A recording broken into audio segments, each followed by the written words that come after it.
சவுக்கு சங்கர் வீட்டில் நடத்தப்பட்ட தாக்குதல் சம்பவத்திற்கு அதிமுக பொதுச் செயலாளர் எடப்பாடி பழனிசாமி தனது கண்டனத்தை தெரிவித்துள்ளதை அண்மை செய்தியாக பார்த்து வருகிறோம். ஜனநாயகத்தின் மீது நம்பிக்கையுள்ள யாரும் இதை சகித்துக் கொள்ள மாட்டார்கள் எனவும் எடப்பாடி பழனிசாமி தெரிவித்துள்ளார். இச்சம்பவத்தின் பின்னணியில் உள்ள அனைவரையும் சட்டத்தின் முன் நிறுத்தி கடுமையாக தண்டிக்க வேண்டும் எனவும் அதிமுக பொதுச் செயலாளர் எடப்பாடி பழனிசாமி வலியுறுத்தியுள்ளார்.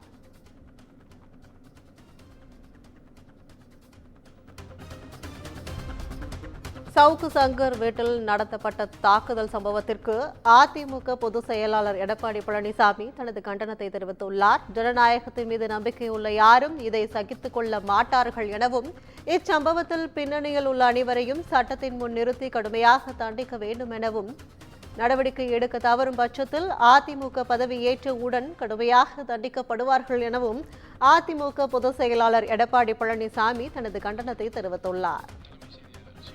கூடுதல் விவரங்களை தலைமை செய்தியாளர் சிவா வழங்க கேட்கலாம். வணக்கம் சிவா, இது குறித்தான கூடுதல் விவரங்கள். கற்பகம், ஊடகவியலாளர் சவுக்கு சங்கர் வீட்டில் குண்டற்படை தாக்குதல் நடத்தியதற்கு அதிமுக பொதுச் செயலாளர் எடப்பாடி பழனிசாமி தன்னுடைய கண்டனத்தினை பதிவு செய்திருக்கிறார். இது தொடர்பாக அவர் வெளியிட்டிருக்கக்கூடிய இந்த அறிக்கையில், ஊடகவியலாளர் சவுக்கு சங்கர் வீட்டில் இன்று காலை அவருடைய தாயார் தனியாக இருந்தபோது 50 பேர் கொண்ட கும்பல் வீட்டினுடைய கதவை உடைத்து உள்ளே நுழைந்து சில பொருட்களை எடுத்து சென்றவர் மட்டுமில்லாமல் படுக்கை அறை, சமையலறை, சமையல் பொருட்கள் என்று அனைத்து பொருட்களின் மீதும் சாக்கடையையும் மலத்தையும் கொட்டியிருக்கிறார்கள் என்றும் இந்த செய்தி மிகப்பெரிய ஒரு பரபரப்பை ஏற்படுத்தியிருக்கிறது என்றும் அதிமுக பொதுச் செயலாளர் எடப்பாடி பழனிசாமி குறிப்பிட்டிருக்கிறார்.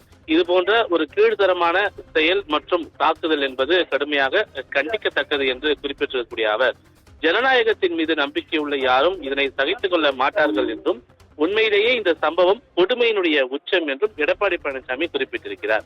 அராஜகத்தினுடைய வெளிப்பாடான இந்த சம்பவம் சட்டத்தின் ஆட்சி நடக்கிறது என்று கூறிக்கொள்ளக்கூடிய திமுகவினுடைய இந்த ஸ்டாலின் மாடல் ஆட்சியில் இப்படிப்பட்ட சம்பவம் நடந்தேறியது என்பது மனசாட்சி உள்ள அனைவரும் தலைகுனிந்து வெட்கப்பட வேண்டிய ஒரு சம்பவம் என்று எடப்பாடி பழனிசாமி குறிப்பிட்டிருக்கிறார்.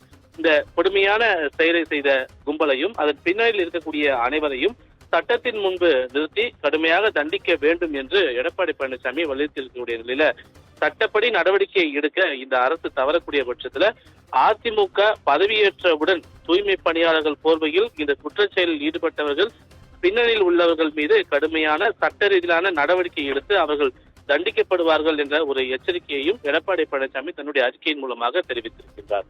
கற்பகம், விவரங்களுக்கு நன்றி சிவா.